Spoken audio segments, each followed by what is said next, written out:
আসসালামু আলাইকুম beautiful people, welcome to my blog. আজকে আমি শেয়ার করব আমাদের ঢাকা থেকে কক্সবাজারে বর্ষাকালে যাওয়ার এক্সপিরিয়েন্সটি। এর আগে শীতকালে অনেকবার যাওয়া হয়েছে, বাট বর্ষাকালের এক্সপিরিয়েন্সটা ছিল একদম অন্যরকম।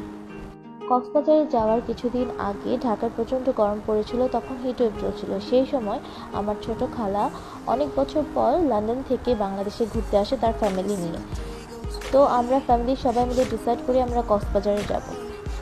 কক্সবাজারে পৌঁছানোর পর আমরা রিসোর্টে উঠি এবং আমাদের রিসোর্টটির নাম ছিল সাগর নিবাস রিসোর্ট, যেটা কক্সবাজারের হিমছড়িতে অবস্থিত।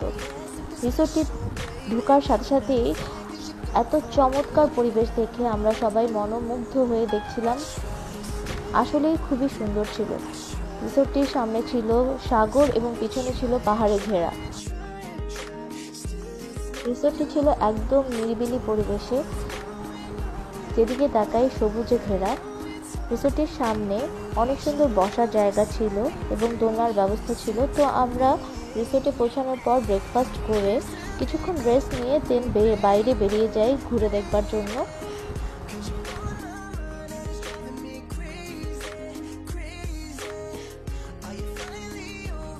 সেদিন প্রচণ্ড বাতাস ছিল এবং মেঘলা ছিল। তো এই পরিবেশে দোলনায় দুল খেতে অনেক ভালো লাগছিল। সাগরের ঢেউ ছিল প্রচণ্ড, তো জাস্ট উপভোগ করছিলাম।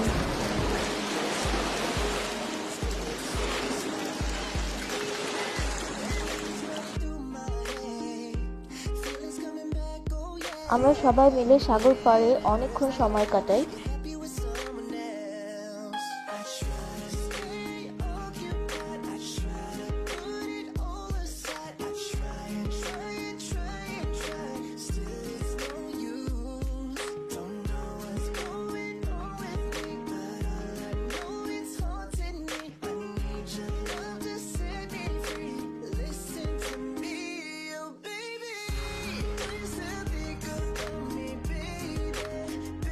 সাগর পাড়ে অনেকক্ষণ ঘোরার পর আমাদের খিদে লেগে যায়, দেন আমরা চলে যাই লাঞ্চ করতে। তো আমাদের রিসোর্টের একটু সামনেই একটা রেস্টুরেন্টে আমরা লাঞ্চ করি এবং লাঞ্চ আইটেমগুলো অনেক ইয়ামি ছিল।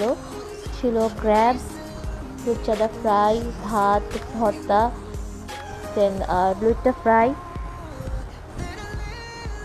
তো আমরা লাঞ্চ শেষে দেন আমাদের রিসোর্টের সামনে ছিল পেপারোমা রেস্টুরেন্ট এবং সেটা খুবই নামকরা রেস্টুরেন্ট সেখানে রাতের বেলায় আমরা বারবিকিউ অর্ডার করি এবং সেখানে অনেক রকমের সি ফুড বারবিকিউ করা হয়, যেটা অনেক ইয়ামি ছিল।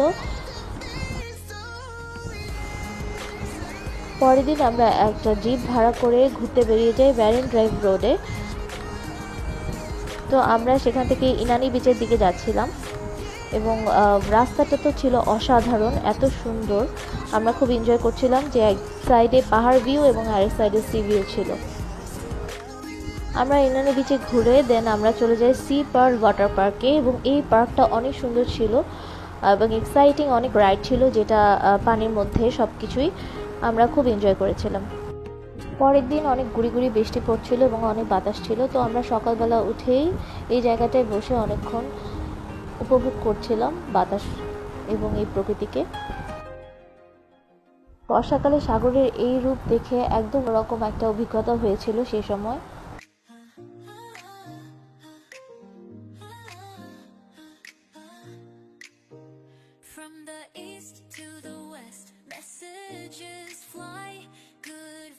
আবার মুষলধারে বৃষ্টি শুরু হলো।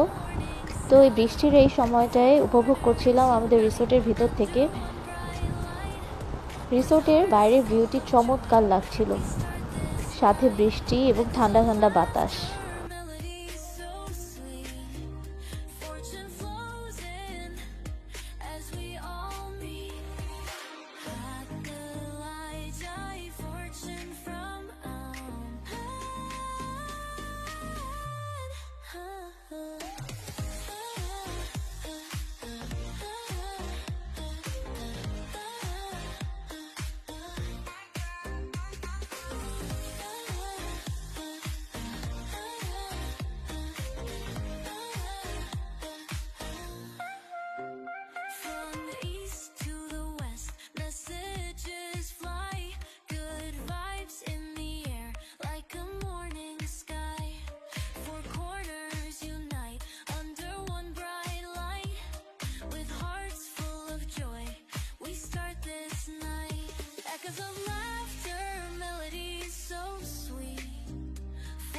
flows in as we all meet.